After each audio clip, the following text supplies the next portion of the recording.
Welcome to the Effective Nutrition Podcast, where we say fuck average and be legendary. On this show, we'll be interviewing some of our athletes who have completed incredible feats of athleticism, from the likes of bodybuilding shows to ultramarathons to high-rocks events, you name it, they've done it. And we're going to sit down, chat to them, and find out what makes them tick. On today's show, I'm going to be sitting down and chatting with an old friend of mine and a former employer, Bev Clifford. Now, Bev is an ultra runner who runs typically anywhere from 50 miles into the excess of 100 and 200 miles plus. So without further ado, let's sit down and find out why she does it.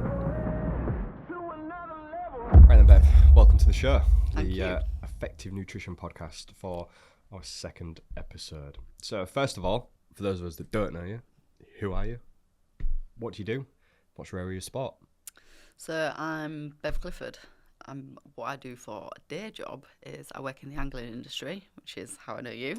It is indeed. But my chosen, I enjoy all aspects of training, sort of weightlifting, enjoy just general like conditioning, enjoy generally being outside.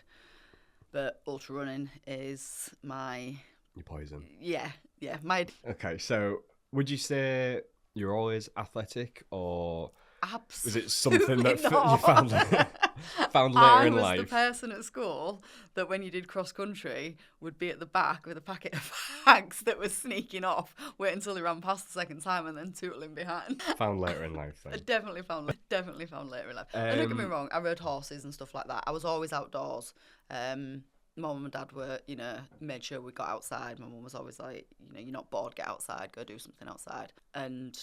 But in terms of like enjoying sport at school, absolutely not. Like, no, I liked trampolining, didn't mind badminton, but netball, anything like that, no, I don't think they do a very good job of making it enjoyable, especially for young girls. No, I think that's just school in general for Yes. everybody. Yeah, it's just not enjoyable not whatsoever, and it caters to so few people, doesn't it? Yeah. Really? I hate school myself. So off the back of that, then, when did you find that love for it, and what got you into it, and what started it all? I think my early 20s was when I first got a gym membership. But I was still at that age very much party lifestyle. Struggled with drugs and alcohol in my early 20s. Was in a bad way at points, like addicted, just functioning, constantly with alcohol, drugs in my system. And I always, I'm not a stupid person. I always knew it wasn't the way to live, that, it wasn't a long, and sustainable lifestyle, and I had to get it in check. And time again, I'd try and pull myself out of it and then drift back into it. I liked music, and it was just part and that, that going out on a weekend. But then I'd, roll with it through the week. But I'd still, sporadically going to the gym. I struggled with eating disorders and stuff like that. It was just a whole, early 20s. Yeah. Got to my late 20s and I was like, right, I need to get this in check. Like, come on, you're not a daft person. Sort yourself out. And some of the guys in the office, they were doing the Paris 10 race and went and supported them. And I thought, I want to do that next year. And I remember got back and my brother had done it. And I was like, can I come running with you? And he was like, well, only if you quit smoking, because I still smoked as well. Right. And I'm a person, like, if you throw down a challenge to me, I'm there, like, always been that stubborn. I was like, well, yeah. So he then had to take me out running. So typical thing when you get into running, it's like run, walk. So next year I did that. But I was still going out partying a bit, still like drifting in and out, still drinking. And did the race, and I remember I drifted back a bit and didn't really carry on with the running. I'm still going to the gym, and by this point we'd built just a bit like a home gym in an outbuilding in my mum and dad's. Like people say, what is this? It's spit and sawdust gym. This was the ultimate. There was no heating. There was barely any lighting. It was literally just an old barn. So I was going in there regularly, but I wasn't keeping up with the running. But then it came around to doing the race again, and I was like, yep, I'm going in and doing it. And then from that, I think it just catapulted. Did that. My brother was like, well, you've done 10 miles, you can do half marathon. I was like, well, yeah, of course I can. He was like, well, you've done half marathon, now you can do a marathon. I was like, right, yeah, well, yeah, of course I can. Your brother's challenging you, you're not going to be like, oh no, I can't do that.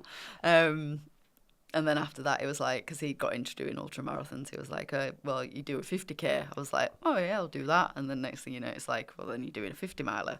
And he's like, oh, well, 100 miles is next. And he'd done one. I was like, well, if he's done one, I want to do one. So then, yeah, then you're in a whole messy world of ultra running. But definitely some sibling rivalry then. Yeah, not simply because I'm Or never going to beat competitive. him. But if he can do it, I can do it. Yeah. Okay. So would you say, I've got here why ultra running? Would you say that was the ultimate why? It was me. I don't think that was, because that would be a very difficult thing to make it sustainable, because that would, and because like he's been injured massively and he's dipped out of it, and like it wasn't like I was training with him all the time. Like ultra running, you are on your own a lot, like, and it involves a lot of miles, a lot of, for me, early mornings, or for a lot of people it'd be like late nights and things like that. Like it takes a lot of time to do that training, but a lot of it's in the mountains, or well, you can do it in the mountains or in the hills, and for me that's like a really happy place. And I think during that journey of ultra running, I spent a lot of time, and you've got so much time to think, stuff that I thought I'd probably dealt with, like when I'd been addicted and I'd been in bad places and I'd struggled to feel comfortable in the world, essentially, and like felt like I didn't belong. I figured all that out. Like, you've got so much time out there and you're just forced to think, and you're on your own and you're in the middle of nowhere, that you actually realise what's important in life, and you realise that, you're capable of a lot more than you can think, and the things that you worry about are actually irrelevant. Yeah. Like, and I think that's why I fell in love with it. Like, you're out there, you're in the middle of nowhere, you get to know yourself, you get to understand yourself, and you get to realise, like, you are capable of anything you want to do. Because if you can, even if you can run a marathon, like people say, oh, I can't run a marathon. It's like you can literally, they reckon that anybody could go out. Like, we could go out now and be like, Jay, come on, you're off to run a marathon. You'd be like, I can't do that. And I'd be like, I can get you through that, because it's all up there. Yeah. Like, and I think that's what it teaches you. Like, everybody thinks that, I'm not fit enough to do that. It's like, you've just got to want to do it. You've got to believe. And that's what it teaches you. And I think that's why I've fallen in love with it. Fair enough. Yeah, I'd definitely say it's a common theme that it is mindset what gets you through these things. Yeah. Our last guest on the show, Mike, he, in October of last year, set out on this challenge to run 30 marathons in 30 days in 30 different countries, back to back. Prior to that, he'd never run a back-to-back marathon. He'd ran a couple of marathons, but he'd never run two back-to-back, and then he was going to go do 30, whilst driving himself across Europe and sleeping in a van and trying to stumble his way through it. And it does just come down to, I can do this. Yeah. I just got to go on and do it. But you go into the gym and you're lifting weights, and I've done it, like I've tested this. Like, you'll put a weight on the bar and you'll be like, I can't lift that. I don't think I can. And you go to try and lift it and you can't. And you switch that mindset and be like, of course I can lift that. And you can do it. And it's like your mind, like, is essentially overriding your body at all times. Like, so you've got to have, like, you've got to believe, because otherwise it The won't body happen. achieves what the mind believes. Yeah. Your body's capable of anything. It's your mind that you've got to convince. I can't remember whose saying that is, but it's one of my favourite sayings. Yeah, I'd agree. So do you say that ultra running was a bit of an outlet or an escape for you then? Definitely, yeah. And as when I got into it, I was running the business, my old business was publishing fishing magazines, busy, constant deadlines. It was a weekly magazine, one of our main magazines. And like, there was never a moment of let up. And I didn't realise, because that's all I'd known. Like, from leaving school, I went straight into the business. Like, and you don't realise that you're in this roller coaster, like this hamster wheel, like, that never stops, because there's no, like, within other businesses or certain things that you do, like, project, there's an end date and it finished, and you can celebrate and you can feel great about it. It was like, it wasn't like, you didn't even celebrate the magazine coming out because you were already working on the next one. So like, life was just constant, like, churn of like non-stop work, but that was my escape. And that was when I could switch off, because I was never able to switch off otherwise, because you were always thinking, I've got that to do. You need to do that for the business. You need to do that for the mags. Whereas after 2 hours running in the hills, there is nothing else. There is nothing else, because you're in the middle of nowhere. Like, there isn't, the magazine still exists. Yes, the business still exists. Yes, I've still got all these responsibilities. But they don't matter right now. Yeah. Because I'm just out here living. So you said how it escalated from like 10Ks all the way up to ultra marathons. Would you say what keeps you going then is that urge to see what can be achieved? Yeah. And then at the same time, that fear of getting through life and having not achieved certain things that you perhaps wish you'd had tried. Definitely. And I think as I've got older as well, it's about the adventure. It's about, and the thing with ultramarathons is there's so many different kinds. You know, you can do them around a track consistently, which is total mind game. Or you can find ones that'll take, you know, to like obscure places. You can do them all over the world. You can do Arctic ones. You can do desert ones. You know, there's all sorts of options. For me, it's been an amazing way to see the UK and some of, like, you forget how beautiful, like, Britain is. We've got some amazing places. You know, you'll run through, like, you know, you'll over there, you pull out the Ordnance Survey map and it's like, find out it's like some Roman ruins, you know, and stuff like that. Like, you'd never see that. You wouldn't really particularly take a day drive to go to it because it's in the middle of nowhere. Like, there's not much else surrounding it. There's no nice cafe or anything like that. You know, you won't be taking the kids for that a day with trip. you. Yeah. They'd be like, why are we going here? But to walk through mud to get here is totally naff. But you get to see it, and I just think that's a really cool thing to do. You know, like climbing mountains, you know, the best adventure. You meet some absolutely wicked people as well from all sorts of walks of life. But I think that goes with any sport and anything where, you know, you're forced together. You know, you meet some really, really cool people. And I think it's a really nice way to get to know people in a different environment that, you know, you wouldn't normally. Yeah. I think you do find it with sport a lot, purely on the basis that you're then with like-minded people. Yeah, you've got that common ground. You've got that common ground. That's why we find that pattern. Yeah. But I think, personally, it has more of an impact in a sport that's so solitary. Yeah. So you're not on a team. No. Like, you're out there for you. You've trained solo. You're competing solo. It is you. Yeah. That's it.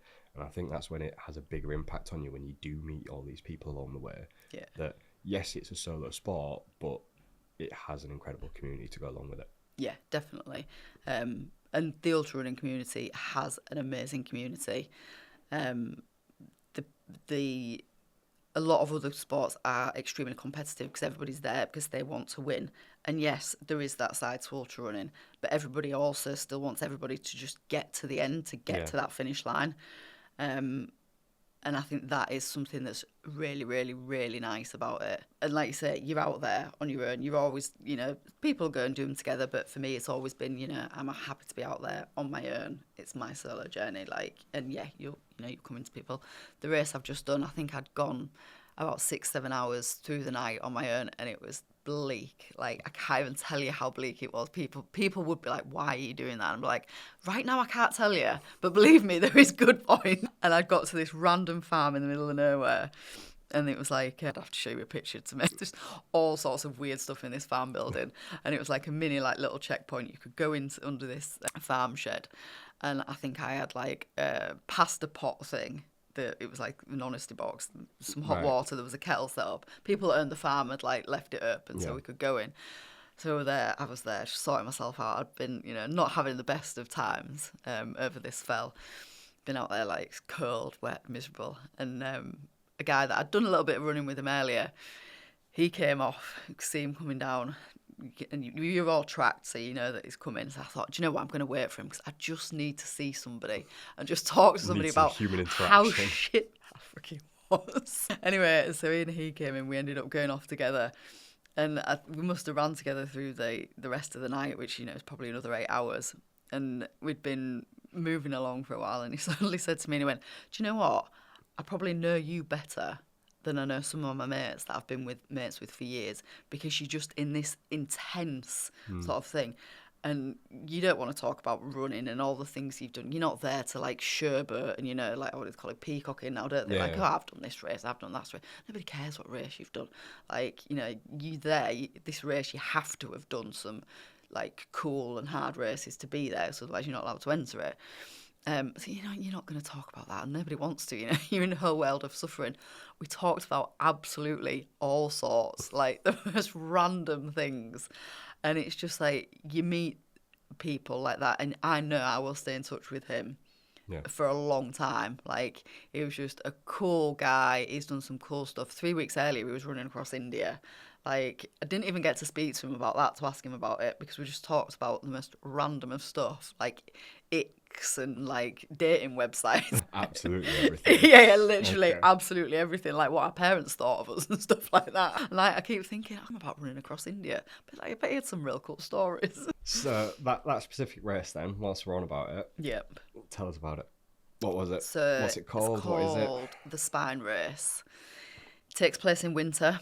It's about 268 miles on the Pennine Way, which is our oldest national trail. Starts in Edale, which is pretty much middle of the country, and goes up through the middle of the country, through the Peak District, through the Yorkshire Dales, heads up towards Northumberland, and then finishes on the Scottish border in a place called Kirk-Yetham. Okay. So takes in arguably like the most rugged and remote terrain in the country, and it's in winter, just after Christmas, middle of January. You got about 7 and a bit hours of light. The rest of it you're running in darkness. It's cold, it's wet, it can be really snowy.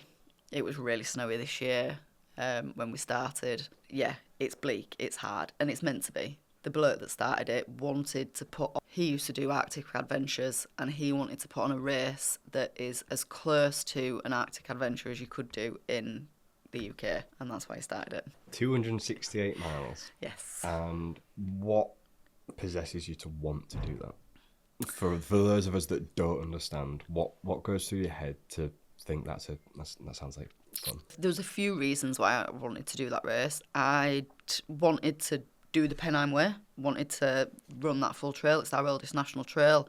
I've done loads of running on our national trails in the UK. They are beautiful. Like, if anybody ever wants like an adventure, like a lot of them you can, there's the way they've been pulled together is you can walk them, and there's places you can stay along the way. They're just great. You can jump on them at certain points. That they are beautiful, and they're a great way to see what our country's got to offer, and some beautiful places. So there was that. I wanted to do the Pennine Way. It's our oldest national trail. Like, the distance isn't a thing. It isn't like I want to do that distance. That's not it. I think I wanted to do that race because arguably it is one of the toughest races in the UK. Like, I don't think you could find anything that's harder. I also just wanted to see, and I think I knew the answer anyway, I've done the Coast to Coast, which is 190 miles, and it was just pretty much an amazing journey. Like, don't get me wrong, there were some unbelievably bad things and low points that happened, but at the end of it, I still felt like absolutely amazing and absolutely loved it, and would go back and do it again within a heartbeat. And I wanted to know, going further, do you still get that same feeling? Or is there a tipping point at some point where you're like, no, I've had enough. I don't like this. I really don't want to do it. And like, I guess in a way you're looking for that darker place, because the darker and the harder the place that you go to, the better the high is like when you come out of it. And that's probably something that that a person that can say they've done drugs and stuff like that, like you've had like some amazing highs on drugs, like you don't know, you want to go to some darker place so you can feel these amazing highs. I don't know. It's a hard thing to explain. But I wanted to do it. I'd set my heart on doing it years ago. Like, and you become obsessed with it, don't you? And it's like, I've done so many things working towards it. I've done so many I've done navigation courses. I've made sure, like, I'm confident with a map. I've been out in, like, there'll be bad weather every year, and I'll go out and I'll be like, I'm training for the Spine because I know one day I will get a place in that race and I will do that race. And people are like, why are you going out in storm, whatever it's called? I'll be like, I'm Spine training. It's like, well, you've not even got a place. Yeah, but I know I'm going to do it. Like, and I'll be able to draw back on that really hard day. And so much else goes into it. It's kit as well. It's like testing kit. Like, you can't go into there with like subpar waterproof because you're gonna die. It's like, I'm going out to test kit. So it's like, it's not the race that you jump into. It's like you've been training for that race and you've been doing stuff that builds up to that for years. It's like, I guess there's also that, it's like, have I done enough in the past to warrant to be there? Like, has everything I've been doing, those hard times, those good times, those bad training runs, those races that I've done before, have they built up to that? So we were chatting the other day, weren't we, about imposter syndrome. Yeah. And I feel like this is a good time to bring this in. Yeah. Did you stand on that start line, feel like you were deserving of standing there with the other runners? Like, you have that feeling of birth, don't you? It's like that imposter syndrome's like, I don't look like a runner. I'm not really a runner. I'm not fast enough. I'm not good enough. Like, have I done enough training? Like, am I ready for this? And especially as a female, like, I think, there was 160 people on the start line. I think there was 20 something women. Right. You have that, like, people constantly say it, like, you constantly hear it. Like, luckily for me, I don't have people saying to me, oh, women shouldn't be doing that. But, it's not a thing that women do. Women should be pretty little delicate flowers, shouldn't be doing hard things, all that. So, yeah, that is always there. But then I'm such, like, a logical person and such a stubborn and driven person and like to rise to a challenge that I'm like, absolutely not. Of course I deserve to be here. Of course I've done enough training. Of course I know what I'm doing. Like, and I know that all those people that stood there as well will be having those feelings of imposter. Like, even those that have done it before will still question their validity to be stood there doing that thing. And I think that's a natural thing, and I think it's a good thing, like, that feeling of imposter syndrome, because I think it gives you that fire in your stomach, and it gives you that one. I think if you stood on that start line and were like real cocky and be like, yeah, I deserve to be there, like, I think you're destined to fall down at some point quite easily. I think, yeah, you can have, and like, you see it in like boxing, don't you? All that sure, but there's only a 50% chance in the boxing ring that you're going to win, because unless it's a draw, but somebody's still always had the better fight. Like, they're both stood there knowing that there's a 50% chance that they ain't winning that. Yeah. So they've still got imposter syndrome. They've still got that feeling of, am I good enough to win this? Am I? But outward-facingly, they're like, yeah, of course I am. I'm the nuts. Like, I'm going to win this. I'm going to take him down. And I think you've got to have a bit of both. I think you need a balance of both. Yeah, can't have one without the other. No, I think that overconfidence often breeds a little bit of complacency. complacency. Yeah. So you go into it slightly unprepared, but just because you've got this feeling of overconfidence and you're not prepared for it, and something's going to come out and get you that you didn't expect, didn't foresee, but the person that's potentially slightly a little bit worried on that start line that has put the prep work in is going to come out on top. Yeah, we've seen it like in fishing. So I used to fish for Carp Team England, Women's Carp Team England, and then went on to manage the team. And Rob Hughes, who was the manager of the men's team, and we regularly talk about like sports mindset, like all things like that.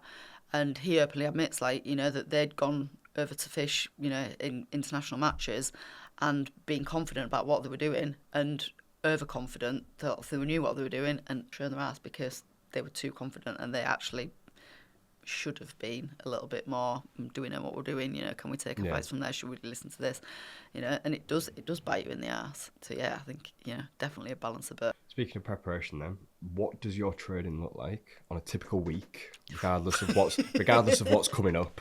So regardless of an entry to a certain race or anything like that, what's a typical week of training look like?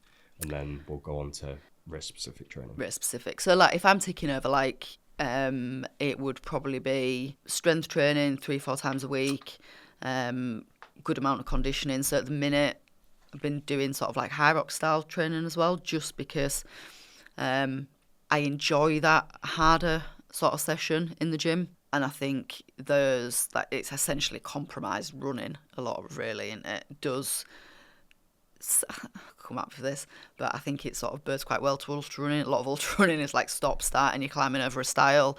1 minute you're taking your rucksack off because you need something out of it. I just think I've always tried to build a robust body that will endure anything, and I've just enjoyed like nicking some of the sort of high rock style workouts, and then running every morning, 6 days, and then weekends going for longer runs, just with no kind of agenda. I would probably tick over at like 50, 60 miles a week. But in the end, yeah, gym sort of 4 times a week, maybe 5, depending on how I'm feeling. Very little stretching, should probably do some more stretching. A lot of core work. Always found that like keeps me really strong for running. Stops me getting a lot of injuries. But yeah, I've thrown yoga in every now and again. And I like it. And I really like it. It's just fitting it all in. Yeah. Like if I didn't have to work, it'd be lovely. Yeah, definitely would do yoga. I contemplated actually going into this comp prep for balance and stability. Yeah. For like transitioning through poses. I'm horrendous on my feet. So I've really contemplated it, and I ain't done anything about it yet. And I should address it, because like transitioning through poses, I am so unsteady. Yeah. And I need to sort that out. Yeah, we do. Can't be falling over, Joe. No, falling over on stage.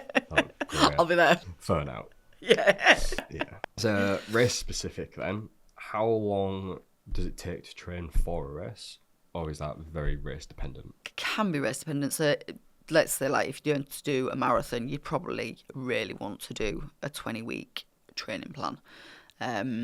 But depending what you've done before, you know, you can pick up midway. It's difficult. Like I've been doing this. I've been ultra running for like 10 years now. So I would always, 100-mile training plan is like 20 weeks. Right. The one that I've found that works for me, that fits around the running that I like to do, which is like 6 days a week. I like to run 6 days a week, just for mental space. Like that run in the morning before work is my time. Like I frame my day, remind myself what I've got to do that day, you know, think about what I'm grateful for. It's just my time. So yeah, that's a 20-week plan. And then I fit and program my sort of own strength training around that. Earlier on in the plan, I will very much focus on like heavy weights, making sure I'm really strong, robust, that going into that early phase of the training strong, that I'm, you know, try and make sure that I'm not going to get injured is the whole thing. Because as you build, you know, you'll have like phases where you're tired, you're more likely to fall over, like, you know, weaknesses will come out. And then sort of as I'll go through, the strength will naturally go down a bit because you're more focused on running as well. Yeah. Like you're going out on a weekend and, you know, you're running like back-to-back marathons. Like I think, you know, peak sort of week I'd do like 35 miles one day, 25 miles the next day, and then maybe like 15 the following day. Like a couple of like sessions that I did for like the spine. You ain't holding on to your strength while you're doing that. No. Like it just doesn't, you would struggle, like physically impossible.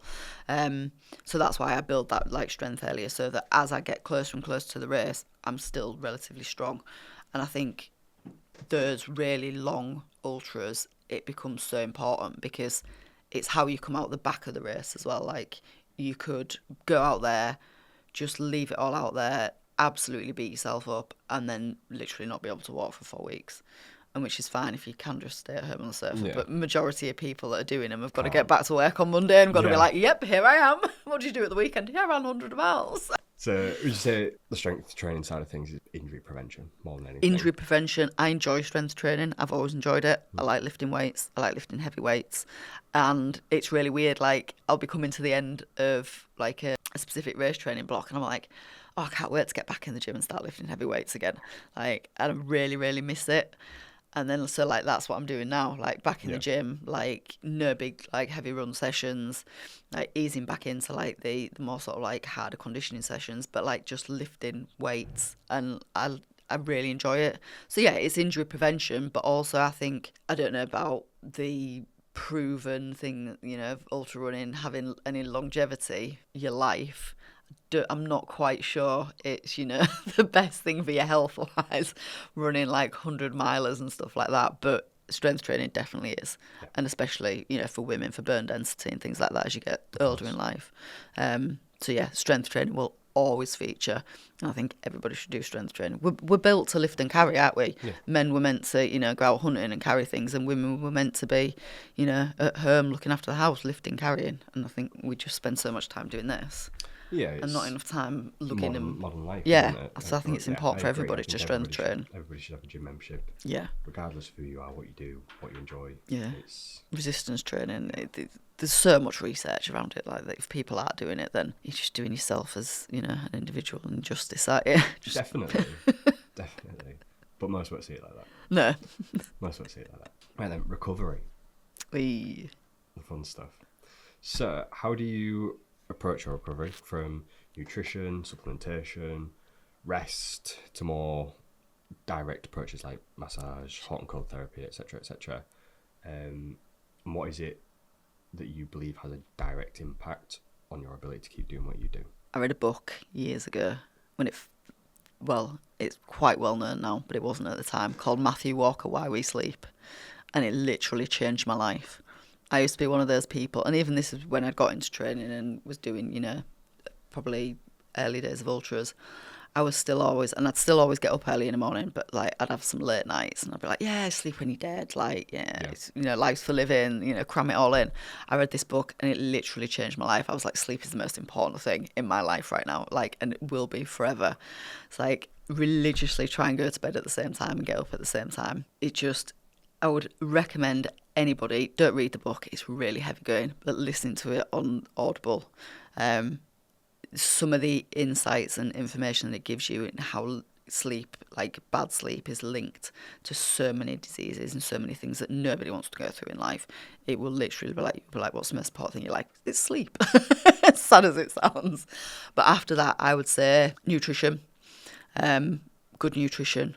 Like, I know if I've not eaten enough fruit and vegetables and enough protein, like, my body will tell me after a week.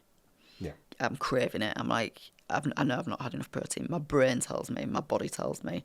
Like, this week has been a bit of a railroad. I was in the office for the first 2 days, but then I've been in London for the last 2 days, and then I'm here, and then I'm going off, taking the dog to the Lake District for the weekend. And I didn't prep any food on Sunday because I was like, I'm not even going to be at home. And then I'm so regretting it because I just haven't had an abundance of fruit and vegetables and my normal sort of what I would eat in a week.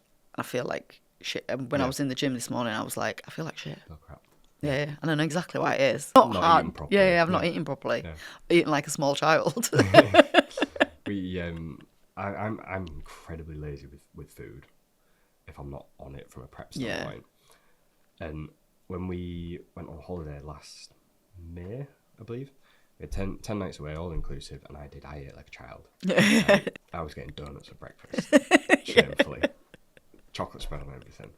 And I think after like 5 days, that just hit me. Yeah. I was like, I feel crap. Yeah. And it's nutrition. And I know I obviously don't do it as much, anywhere near as much as what I used to, but when I look back before I got into the fitness side of things, and when I used to go fishing like 3 nights a week and just lived out of a rucksack and ate crap, I genuinely don't know how I functioned back then. Because when I do it now, if I go fishing now, I'll still take quite a bit of decent food with me, but I'll take a bit of crap as well. And I come back from fishing and I'm like, I want vegetables, I want fruit, I want good, clean protein, I want decent food. And it's not that, I need to be healthy. It's my body needs it. It's demanding it from me. And I think when you become a healthy person and you actually get in tune with your body tells you what it wants, doesn't it? It's like, it tells you, like, it says, I need more sleep, or I need more this, like, I need more water.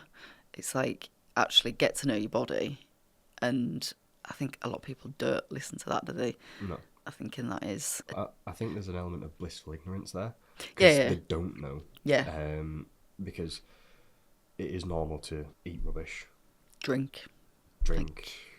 Go out on the weekend, takeaways. Not get good sleep. Like, the only thing you've drunk all day is probably a nice coffee. Yeah. Dehydration and malnutrition is normal. Yeah. So they don't know any different. And I saw something the other day. I saw a quote the other day that I really liked. It was, I'm probably going to get this wrong, but it was something on the lines of, eating healthy isn't obsessive, it's normal. Yeah. But because of the way that modern life is, it's seen as boring. Yeah. Like, yeah. Why are you doing that? It's come not on. been so bad in recent years, but when I was first, like, training and running and stuff like that, and I remember, like, really remember going out for a friend's birthday. There was loads of us sat around a table, and I'd stopped drinking, like, and I needed to stop drinking. And don't get me wrong, I will have, you know, the odd glass of champagne every now and again and a cocktail, like, with my girls, you know, and enjoy it. But, like, and I was party Bev, like, I was always, like, the last one standing, like, I was wild. And this was, like, a group of friends that had known me through that. But I'd been stopped drinking a while, and there was loads of us sat around a table. We'd been sat there, we'd had some food, and it was like, why are you not drinking? Why are you not drinking? It was like, oh, I'm going for a run in the morning. Like, why? Why are you boring? And, like, it wound me down that night. I remember leaving early because I was just like, what are you all on about? I'm not being boring. Like, I don't need a drink to enjoy I don't my need to time drink. with Yeah, you. yeah, yeah. I don't need a drink to enjoy my time with you. But I'm going to go home and I'm going to get up in the morning. I was training for a marathon, you know, and I'm going to feel good. And you're all still going to be hanging up your ass at 11 o'clock in the morning and have wasted your Sunday. Like, in fact, I'm fine. If that is what you want to do, I'm not passing judgment, but don't pass judgment on me because I want to do something different with my It's Sunday. a major double standard. Yeah, it is, yeah. It's Yeah, I think that- last time, the what are you peer eating that pressure for? comes That with looks it. boring. It's like, actually, it's really nice, and your beige stuff looks really dull. Yeah. So we touched quite a bit on mindset. Yeah. But there's one thing that I did want to come back to. Motivation. Does that play any part in your journey, or is discipline always the overarching factor? And it's another one, you need both. You've got to be motivated. You've got to want to do it. Like, you've got to want that thing. Just want. For me, it's like, yes, the spine race was that goal that I've been working towards for so long, but I also want to feel happy. I want to feel healthy. I want to be a good person. And all of that training and, you know, eating well, sleeping well, training well, I know it makes me a good, nice person and a nice person to be around. Yeah. Like, I don't feel sad. Don't get me wrong, you know, we all have, like, the odd sad day and, you know, feel a bit miserable. But, you know, I'm extremely grateful for just life. I think, you know, it's great, like, live life. It's, you know, an amazing thing, and we've got the ability to do whatever we want in life. You know, I don't feel sorry for myself. Like, everybody can feel sorry for themselves. I've not got this, I've not got enough time, I've not got, like, that's a mindset thing. You are thinking that. Like, you can also think, wow, you know, I've got both my limbs. Like, I've got, you know, you've got absolutely shitloads to be grateful for. So I think mindset is always a massive one, but you've got to have discipline. You've also, I think, to achieve certain things, you've got to be organised. Like, I think that's a massive thing that they'll set, like, I want to do this, I want to run a marathon, I want to do a bodybuilding show, you know, I want to compete in Harrows. It's all right, well, that takes time to train for that. So make sure you've organised that into your life and the things that need to go around that to make that happen. Because if you're not organised, it's just going to be a shit show. You're going to miss training sessions. You miss one, then you're going to miss another. Like, you're going to turn up and you've not got your right shoes, or you're not eating properly. You know, you've not got to bed on time. So for me, like, organisation, like, discipline, and you've got to have a why. Like, why do I want to do this? And that why has got to be, like, it's got to be a good one to you. It doesn't have to mean anything to anybody else. But, like, you've got to know your why. Yeah, I agree. I think for years I was kind of going through the motions with training, and it was because I didn't have a why. Yeah. It was just because. Yeah. And which is as I fine. And if, found like, that why, everything fell back into place. But yeah, like you say, it's fine to not have that why. Yeah. But if you're gunning for something specific, then you need it. Yeah. If it's just to work out to stay healthy and keep on top of still the quality of your essentially a life. why as well, isn't it? It's like I've just said, you know, for me, like, a massive why will always be because I know all those things make me, like, a better person. Like, and that is a good enough why, really. Like, yeah, definitely. Okay then, so off the back of that one, what would you say to someone that uses a lack of motivation as their reason for not achieving their fitness goals or even chasing them? they haven't figured out the why. Yeah. They haven't figured out the why. Yeah. They don't want it enough. They don't want it enough. Because if anybody wants anything, they can get it. Because, like, if somebody wants a chocolate bar, they'll get up and they'll go to the shop. This has always baffled me. Like, when people say, oh, let's go to the gym. Like, what did you do? Well, I went to the shop and, you know, I got a tub of ice cream. Well, you went to the shop and you bought a tub of ice cream and you went home and you ate it. So you could have essentially gone you've left the house to go get the ice cream. We could have left the house to go to the gym and then gone back home. So it's like you're not focusing on the right things, and your why was actually, my why is I want to eat ice cream. Yeah. It's like, I don't really want to go to the gym. Well, you've got to like focus your mind and be like, well, no, my why is I want to get better. I want to get fit. I want to feel better about myself. Right? Well, that isn't going to happen with a tub of Ben & Jerry's, is it? No. Like, in the gym, like. Yeah. So change your why, understand your why, have a why. Like, you hear a lot of people that have, somebody the other day, and he's a guy that, he used to look after himself, he used to be fit, he used to be, in good shape. And as he's got older, he's got into a relationship, settled down, they've had a kid, and he's essentially, let himself go, and he's got into a bad headspace with it and stuff like that. And I said, I've heard a lot of people say this before, that, a massive why for them has been like, they want to be running around with their kid, and they want to be able to, kick the football and run around with them and, show them that, a healthy, happy life is important, and be physically fit to play with a kid. And I was like, that's for me, that's a big why, isn't it? It's like, but you've got to have that why. Like, you've got to, I don't think when people say, oh, I'm not motivated to do it. Well, believe me, like, through winter, when it's dark at 4 o'clock in the morning, I am not motivated to get up at 4 o'clock and go run 6 to 8 miles. Absolutely not motivated to do it. Like, I'm not like, oh, yay, let's go, it's wonderful. But like, you wake up and you think, I've got a why. Like, and I know my why is I will feel good after that run. I'll feel good 10 minutes into it. What am I doing? What are you doing, woman? Nobody else is out at 4 o'clock in the morning, are they? And there is some other odd people, but like, you've got to, it's the why that pulls you through. It's the why that makes you motivated. I think the king needs a why. 4 a.m. mornings. Yeah, Kaiser, my 35-kilo husky doesn't dance anymore. He did when he was younger, and now he's like my mum. I love it. It's one of the best things about following you on Instagram is seeing Kaiser. But yeah, 4 o'clock in the morning, he's just there at the top of the stairs looking at you like, why? No, he's just got an absolute fist of thunder, hasn't he? Yeah, it's brilliant. Not impressed. Okay, so for as long as I've known you, I don't know how many years that'll be now. Must be 8. Yeah, must be 8 easily. You've always been successful within a niche that would typically be associated as male dominated. So the fishing industry is a man's sport. Extremely male dominated sport, yeah. Not that women don't belong in it. No. But it is just naturally male dominated. Yeah. And then even the likes of fitness. Yeah. It is more commonly a guy's thing to do. Yeah. And then you've gone one step further and gone into ultra running, which, like you say, there was out of 160 people, there was 20 odd women. Yeah. It's a very, very small percentage. What gives you the confidence to be in those areas and be out of your comfort zone? And I get, because I've spent a lot of time getting women into fishing. I did events like Ladies Carp Academy, which was a safe space for women to come into fishing, to try fishing, just surrounded by other women and things like that. So I'm very well aware of, and having a lot of female friends, that women feel very intimidated in male-dominated spaces. Because I've always worked in angling, which was, again, a male-dominated industry, I think over the years I've maybe become a bit numb to it, which isn't good in a way. But I think while I say I've become numb to it, I think that's maybe just, I've realised that, yes, there is the obvious differences between men and women, but if we want to go and do something, we're both very capable of doing it, but it will be in a different way because we have different skill sets. Yeah. Men are stronger, they're faster, they're fitter, essentially. But women have different things. We're generally more organised. Like, we're generally more thorough with things.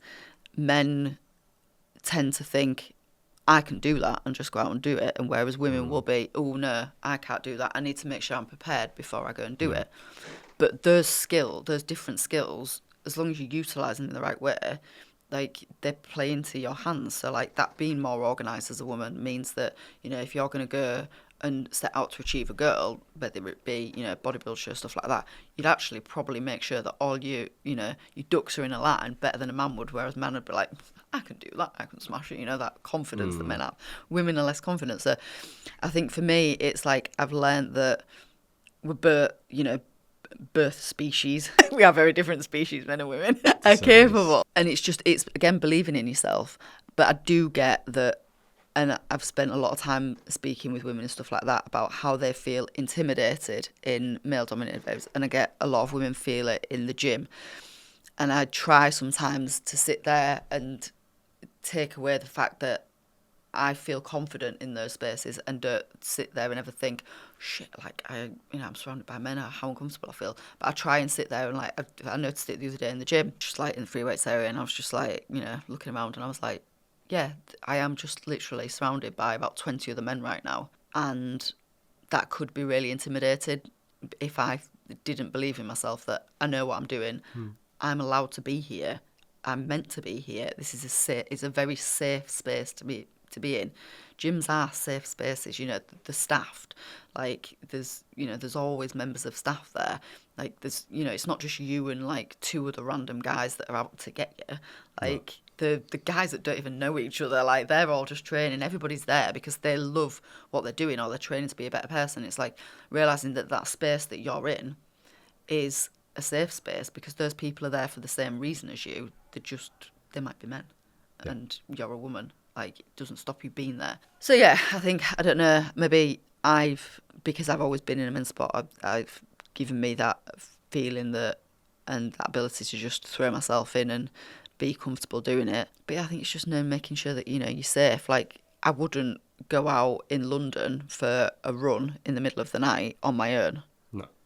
Because it's not a safe space to be, I don't think, for a man or a woman. But I'd go out into the mountains in the middle of the night on my own because there's nobody there apart from sheep. So it's like knowing your safe spaces for any woman. Like, gyms are extremely safe. Like, don't get me wrong, there might be the odd weirdo ogling you, but I think that works both ways. I think there's enough women in the gym ogling. I think it could probably work both ways. Yeah. Okay. So would you have any direct advice for someone, for a woman or for women that wanting to get into the gym, start training, start working on themselves, kickstart their fitness journey, but they've got what is now commonly become known as gym intimidation? Yeah. What so I think to come over that? Out there is gyms that are more heavily populated by females, isn't there? So I would probably find a gym like that. Maybe, you know, don't look for, you know, if you're trying to get into your fitness journey, the last place you want to go is like meathead gyms. You know, there is a load of guys that have been training for years, that are big, that are muscly. You know, that is going to feel naturally intimidating. Don't put yourself there. Put yourself at, you know, the more like commercial gyms where there's women staff, you know, where you might know somewhere that goes, you know, you can find them online now. Look them up, look the gym up on Instagram. I think I used to train out of like Total Fitness for years, because they had like the track and the pool. They had like a women's room. Yeah. Like, introduce yourself slowly. Don't throw yourself in and be like, right, yeah, I'm going to be a bodybuilder and I'm going to go throw myself in at a meter gym. You're going to feel out, like, you know, first of all, you're going to have to figure out all the machines. That's enough in itself. Yeah, that's enough in itself. Like, so if you are trying to go into that gym for the first time, probably even get a coach. Like, there is so many amazing, like, women's coaches out there now that specialise in, like, getting women in the gym. And how you train as a woman is different to how you train as a man. Yeah. Like, for years, that wasn't the case. It was like, when I got into fitness and got into health, like, everybody just trained in the same way. Like, nobody was like, actually, women should train in a different way. Women have different nutrition needs, and women have, you know, different training needs, and women have a monthly cycle, and you should actually train around that. Nobody even talked about that.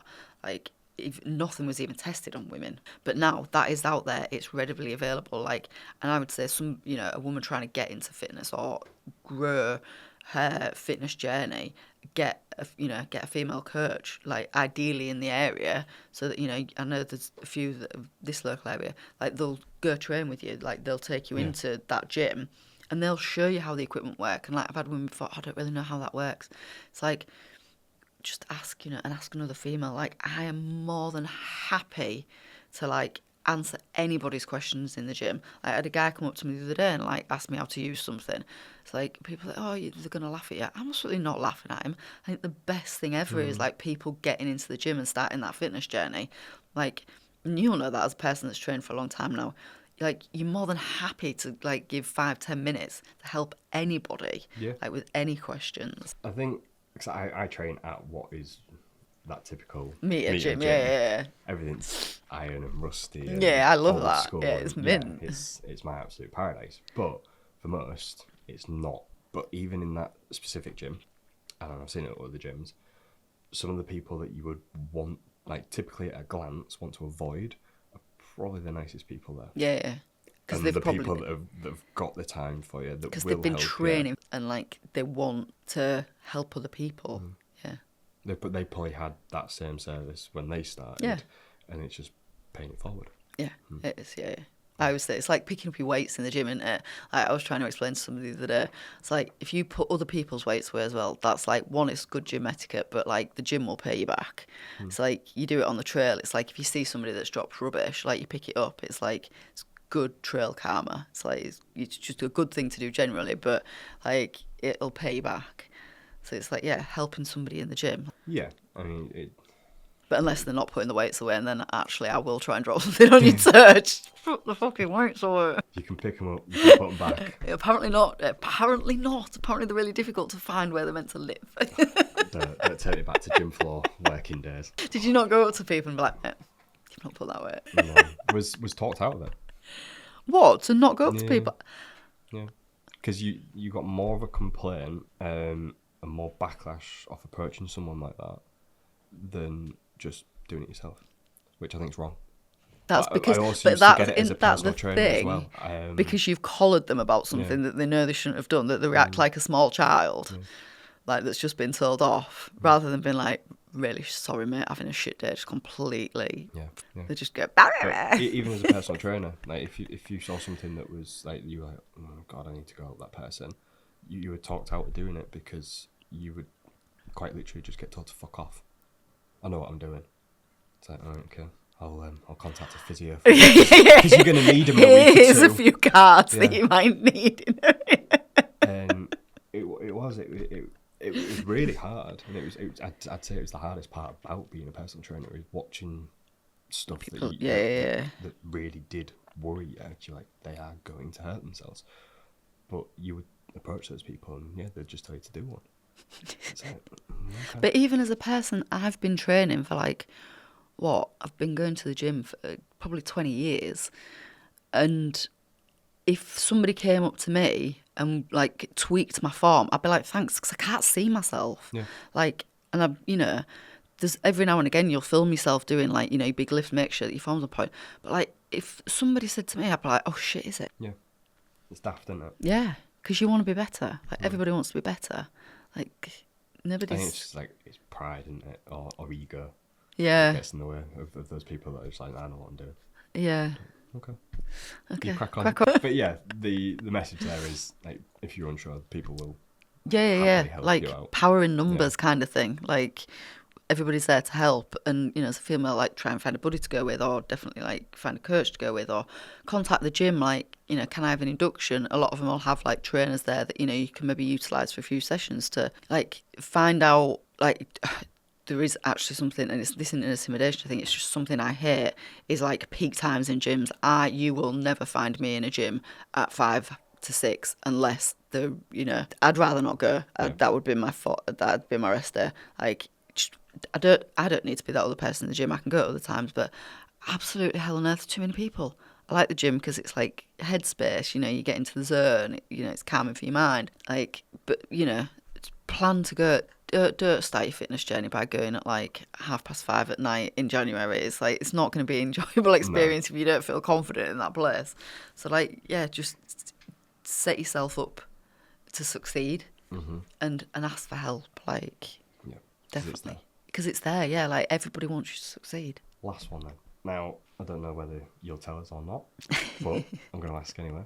I'm in no doubt that you've got something coming up. Always got something to look forward to. You do. Any chance to tell us what? So the Spine race, they also do a summer one. So it's exactly the same concept. It's just in the middle of June, which is going to be probably hot. But also, again, you're going really high remote terrain, so it can get cold on a night. So actually, for me, in ways, will be harder because, one, I don't like the heat. I don't do well in the heat. Your feet swell, your legs swell even more. It's hot. You've got to carry more water. Water's harder to come by. You're relatively self-sufficient on these races. Yeah. So yeah, in ways that is going to be harder for me. But I've also just yesterday, the places for the winter spine for 2026 went live, and I managed to get a place again. So you're Back enrolled for 2 more yes. attempts at the spine race. Yes. And I'll throw some other things in between.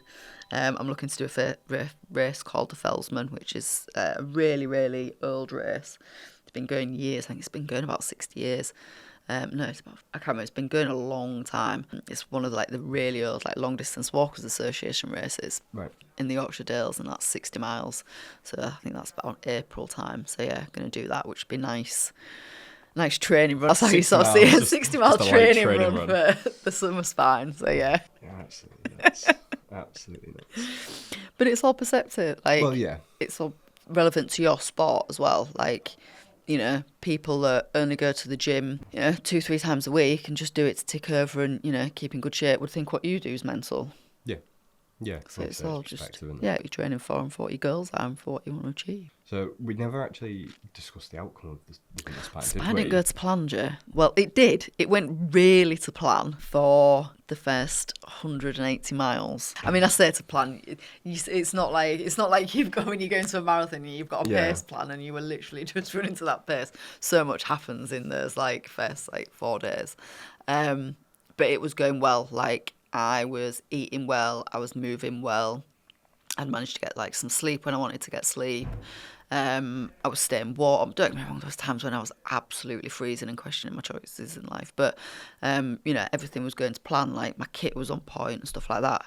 And then I'd left one of the main checkpoints after having a sleep. I was feeling absolutely great.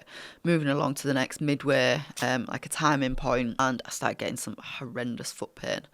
To the point where it was doubling over foot pain. You get so many pains when you're doing these things. Some of them will last an hour, some of them will last 5 hours, some of them will last 2 minutes. You just learn to understand what's a pain that you should be cautious of and might need to look further into, and what's just going to go away in a few minutes. That's just something been this ain't cool, but it's not a major thing.